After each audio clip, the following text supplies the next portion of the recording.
ప్రతి క్షణం సమాజం కోసం మీ మిత్ర న్యూస్. తెలంగాణ రాష్ట్రం ఏర్పడిన తర్వాత ధనిక రాష్ట్రంగా ఉన్న తెలంగాణను అప్పుల పాలు చేశారని, కుటుంబ పాలన కొనసాగిందని మహబూబ్ నగర్ ఎమ్మెల్యే ఎన్ఎం శ్రీనివాసరెడ్డి ఆరోపించారు. బుధవారం మహబూబ్ నగర్ పట్టణంలోని కాంగ్రెస్ పార్టీ కార్యాలయంలో ఏర్పాటు చేసిన విలేకరుల సమావేశంలో ఆయన మాట్లాడుతూ, తమ అమెరికా పర్యటన విజయవంతమైందని, కొన్ని రకాల మల్టీనేషనల్ కంపెనీలతో సైతం ఎంఓయూ కుదుర్చుకున్నట్లు ఆయన తెలిపారు. గతంలో ఐటీ మంత్రిగా ఉన్న కేటీఆర్ పెట్టుబడులు చేస్తామని కల్లబొల్లి కథలు చెప్పారని, ప్రస్తుతం తమ ముఖ్యమంత్రి రేవంత్ రెడ్డి ఐటీ మంత్రి నేను మొత్తం టీమ్ ఫారిన్ టూర్లు పెట్టుబడులను ఆకర్షించామని, పలు కంపెనీలు తెలంగాణలో పెట్టుబడులు పెట్టడానికి సిద్ధంగా ఉన్నట్లు ఆయన తెలిపారు. కొంతమంది ప్రతిపక్ష నేతలు తమ అమెరికా టూర్పై అనవసరమైన ఆరోపణలు చేస్తున్నారని, దాన్ని నేడు ప్రజలు నమ్మరని ఆయన తెలిపారు. నమస్కారం.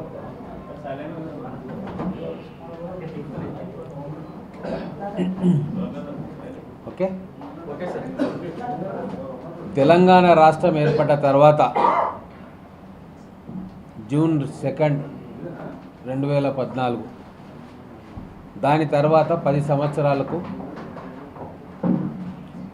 తెలంగాణ ముఖ్యమంత్రి పెట్టుబడుల కోసం విదేశీ గడ్డకు ప్రయాణం సాగించారు.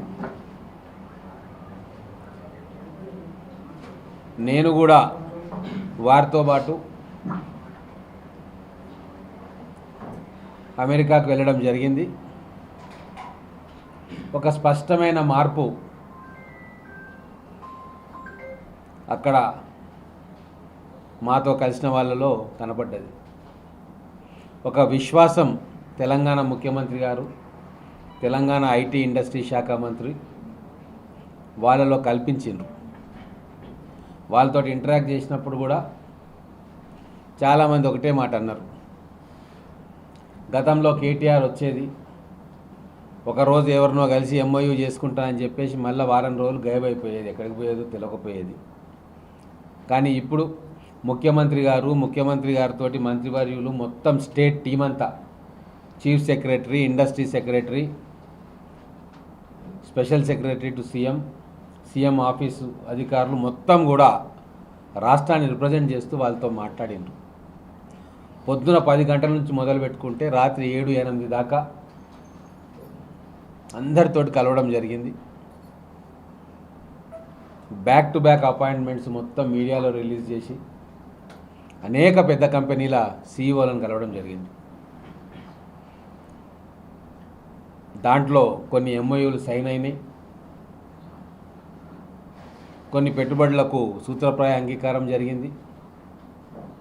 ముఖ్యంగా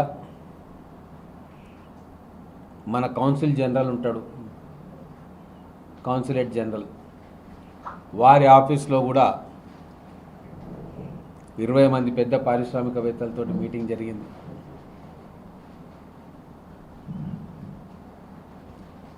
అలాగే డల్లాస్ నగరంలో ఐటీ సర్వ్ అలయన్స్ అని ఒక పెద్ద association, software employees, software companies association, ముఖ్యంగా ఇండియన్ సాఫ్ట్వేర్ కంపెనీస్ మొత్తం కూడా దాంట్లో 90% ఉంటాయి. 2400 కంపెనీలు రిజిస్టర్ అయి ఉన్న అసోసియేషన్ అది.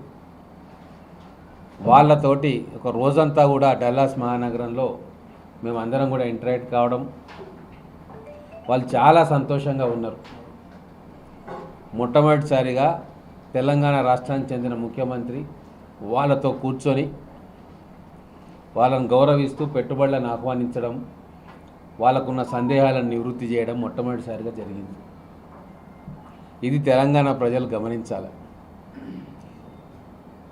గతంలో ఏం చేసిండ్రు, ఇప్పుడు ఏం చేస్తూ ఉన్నాం. ముఖ్యంగా అక్కడ స్కిల్ డెవలప్మెంట్ యూనివర్సిటీ శంకుస్థాపన చేసిన దాని గురించి 15,000 ఎకరాల్లో ఒక కొత్త నగరాన్ని నిర్మిస్తూ ఉన్నాము. దాంట్లో మీ పెట్టుబడులు పెట్టండి, మీ కంపెనీలను ఇక్కడికి తీసుకురండి, అన్ని వసతులు సౌకర్యాలు మేము కల్పిస్తామని చెప్పి ఈ కొత్త నగరాని కోసం వాళ్ళందరినీ కూడా ఆహ్వానించడం జరిగింది. బహుశా భారతదేశంలో అంత పెద్ద విస్తీర్ణంలో ఒక కొత్త నగరానికి బీజం పడడం అనేది ఇదే మొదటిసారి. వాళ్ళంతా చాలా ఉత్సాహంగా ఉన్నారు.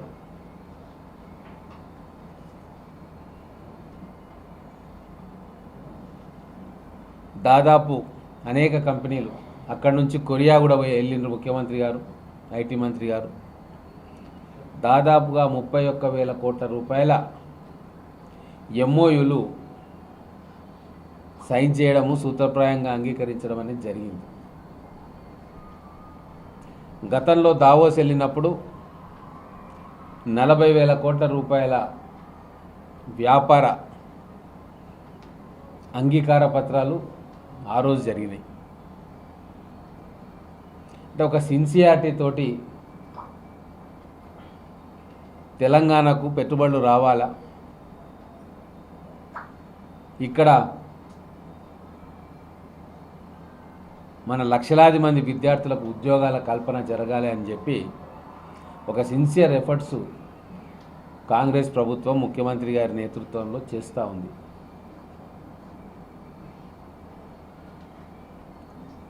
పది సంవత్సరాలు మనం కాలాన్ని వృధా చేసుకున్నాం. ప్రపంచంతో పోటీ పడే శక్తి మన హైదరాబాద్ నగరానికి ఉన్న కేవలం ఒక కుటుంబం స్వార్థంతో ఆ శక్తిని పక్కన పెట్టినాం. ఈరోజు మన లక్షలాది మంది యువతకు ఉద్యోగాల కల్పన కోసం మళ్ళీ కాంగ్రెస్ ప్రభుత్వం ప్రయత్నాలు మొదలుపెట్టింది. చాలా అద్భుతమైన రెస్పాన్స్ మేము చూస్తూ ఉన్నాం. మూసీ రివర్ ఫ్రంట్ డెవలప్మెంట్ కూడా చాలా కంపెనీలు ఆసక్తి కనబరుస్తూ ఉన్నాయి. ముఖ్యంగా సియోల్ నగరంలో మూసీ లాంటి నది అక్కడ ఉంటే 10 కిలోమీటర్లు అక్కడ రివర్ ఫ్రంట్ డెవలప్మెంట్ చేసిన తీరును కూడా చూసి లండన్ థేమ్స్ నది, సింగపూర్లో ఉన్న నది, సియోల్ నగరంలో ఉన్న నది, ఇటువంటివన్నీ కూడా వాటిని ఎట్లా డెవలప్ చేస్తూ ఉన్నారో, ఆ టెక్నాలజీ ఏంది అని చెప్పి వాటన్నిటిని కూడా అధ్యయనం చేసి మన మూసీని సుందరీకరణ చేసే ప్రయత్నం కాంగ్రెస్ ప్రభుత్వం చేస్తూ ఉంది.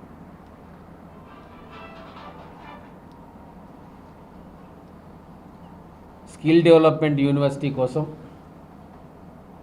మీకు తెలుసు, అసెంబ్లీలో బిల్లు పెట్టినాం, దాని తర్వాత శంకుస్థాపన జరిగింది. అదే విషయాన్ని కూడా మేము ప్రపంచవ్యాప్తంగా చాటి చెప్తా ఉన్నాం. మేము మా తెలంగాణలో మా విద్యార్థులు కావచ్చు, యువకులు కావచ్చు, వాళ్ళ నైపుణ్యాన్ని అభివృద్ధి చేసి స్కిల్డ్ వర్క్ ఫోర్స్ మీకు అందిస్తాం, మీరు నిరభ్యంతరంగా వచ్చి ఇక్కడ పెట్టుబడులు పెట్టి ఫ్యాక్టరీలు పెట్టండి అని చెప్పి వాళ్ళకు ధైర్యంగా మేము చెప్పగలుగుతా ఉన్నాం.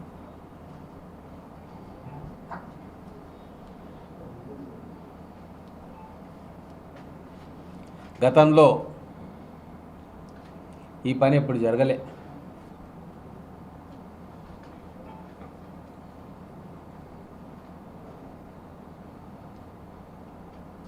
ఇన్ని మంచి పనులు చేస్తున్నా పారదర్శకంగా మొదలే షెడ్యూల్ రిలీజ్ చేసి ఏ కంపెనీ ప్రతినిధులతో మేము మాట్లాడబోతా ఉన్నామని చెప్పి అఫీషియల్ ప్రకటన చేసి వాళ్ళని కలిసినాం. ఎక్కడ దాపరికాలు లేవు. కేటీఆర్ ఎన్నోసార్లు పోయిండు. ఏ రోజైనా మినిట్ టు మినిట్ కానీ డే బై డే షెడ్యూల్ వచ్చిందా? రాలే. గతంలో వాళ్ళు పోయింది కేవలం వాళ్ళ పనులు చక్కబెట్టుకోవడానికి తప్ప ఎటువంటి విదేశీ పెట్టుబడులను ఆహ్వానించడానికే కాదు. అందుకే ఈ 10 సంవత్సరాల్లో ఒక్క కొత్త ఫ్యాక్టరీ కానీ కొత్త పెట్టుబడి కానీ హైదరాబాద్ నగరానికి రాలే. గతంలో కాంగ్రెస్ ప్రభుత్వంలో ఉన్నప్పుడు వచ్చిన కంపెనీలే ఎక్స్పాన్షనే వచ్చింది తప్ప కొత్త కంపెనీలు రాలే. ఇది పచ్చి నిజం.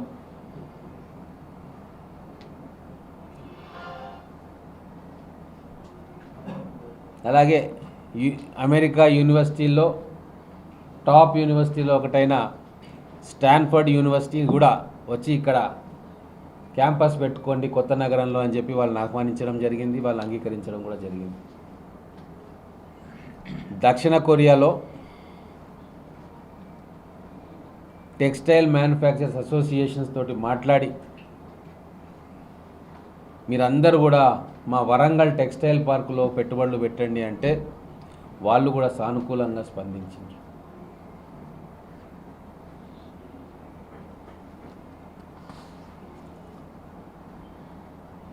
మన మహబూబ్నగర్ పట్టణానికి, మన మహబూబ్నగర్ జిల్లాకు శుభవార్త ఏంది అంటే, ఏదైతే 15,000 ఎకరాల్లో ఒక కొత్త మహానగరాన్ని నిర్మించబోతా ఉన్నామో దాంట్లో artificial intelligence, engineering, technology,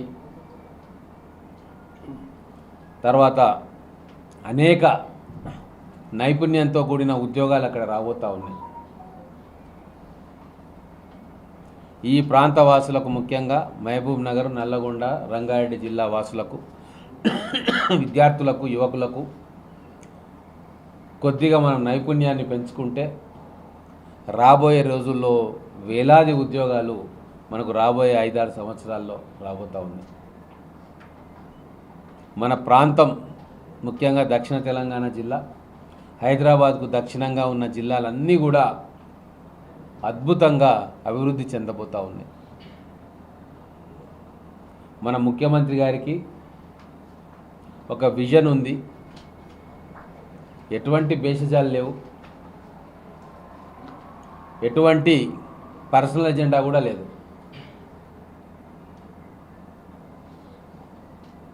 world bank తోటి కూడా మాట్లాడడం జరిగింది. మేము ఏవైతే ప్రాధాన్యత క్రమాలు అనుకున్నామో, ప్రాధాన్యత అంశాలు అనుకుంటున్నామో, ప్రపంచ బ్యాంకు కూడా వాటినే ప్రామాణికంగా తీసుకుంటుంది. స్కిల్ డెవలప్మెంట్ కావచ్చు, స్లమ్ డెవలప్మెంట్ కావచ్చు,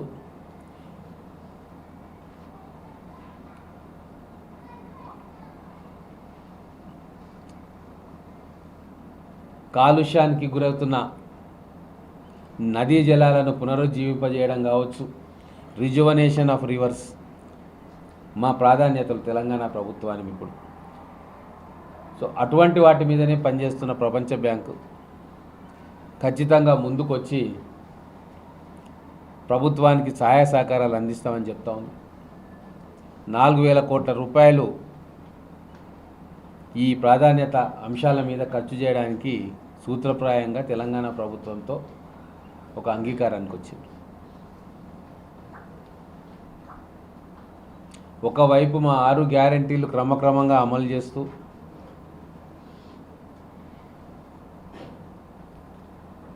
మహిళలకు ఉచిత ప్రయాణం,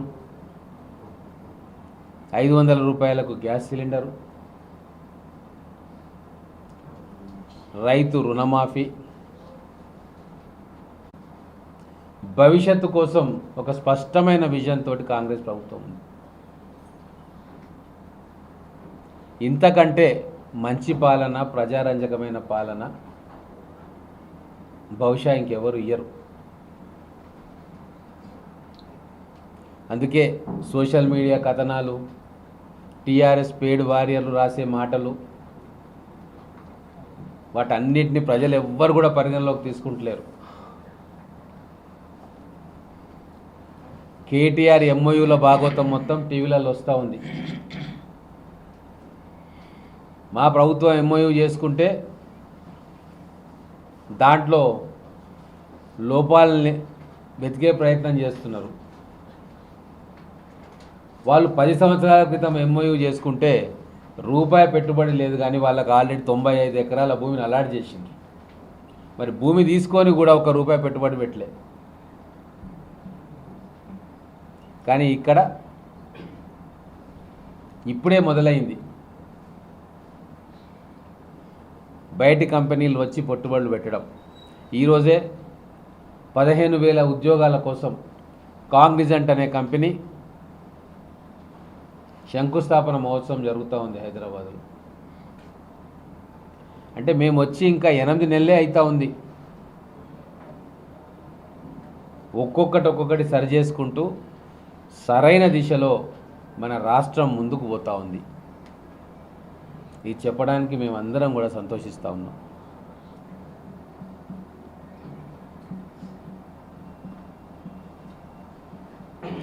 రీజనల్ రింగ్ రోడ్ కూడా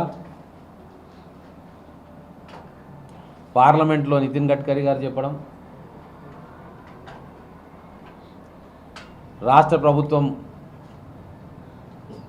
మాతో కలిసి త్వరితగతిన నిర్ణయాలు తీసుకుంటుందన్న విషయం,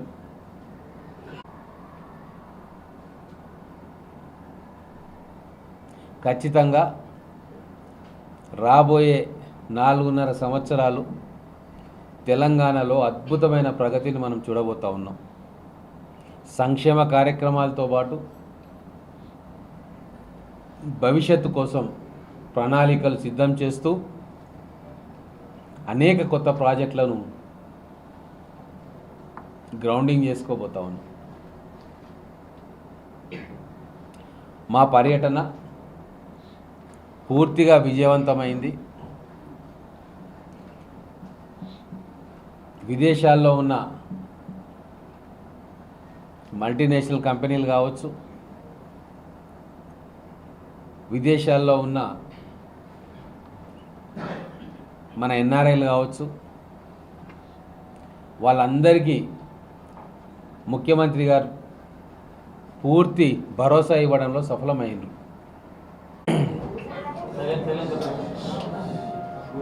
ప్రభుత్వాలు అనేది ఒక నిరంతర ప్రక్రియ. గత ప్రభుత్వాలు అంటే ప్రభుత్వం ఎంఓయూ చేసుకోదు, గవర్నమెంట్ చేసుకుంటుంది.